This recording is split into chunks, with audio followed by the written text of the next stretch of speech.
How do I use relative clauses? First of all, let's recap on some prior learning. You will already have learned about sentence structure, but here's a little reminder. A main clause contains a subject and a verb, and it makes sense on its own. Whereas a subordinate clause gives extra information and it does not make sense on its own. Here's an example for you. Every time someone was buried, they had personal possessions placed in the tomb. You can see where the subordinate clause and main clause is in this sentence. A relative clause is a type of subordinate clause, and they usually start with a relative pronoun. So let's find out what they are. One of the following relative pronouns could come at the start of a relative clause. Who? Which? Where?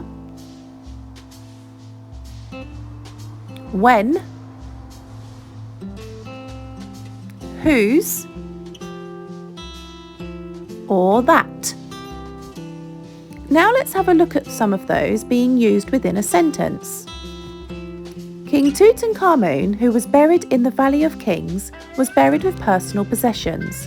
You can see the relative clause clearly here in the centre of the sentence. The ancient Egyptians spent time building underground tombs, which were a place of rest for the wealthy. This sentence is slightly different. The relative clause can be seen at the end of the sentence instead of in the middle. The Valley of Kings, where King Tutankhamun was buried, can be found near Luxor.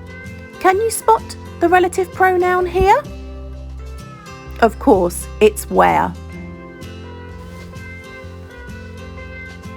The process of mummification happened to wealthy ancient Egyptians when they died.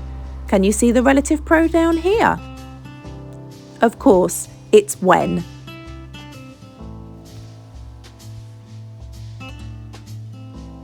The wealthy body, whose possessions were placed nearby, was adorned in clothes and jewellery. You can see clearly that the relative clause here is in the centre of the sentence once again. Let's have a look at one final sentence. The body that was covered in natron was left for 40 days. So remember, relative clauses usually start with a relative pronoun. They can be placed in the middle of the sentence or they can be placed at the end.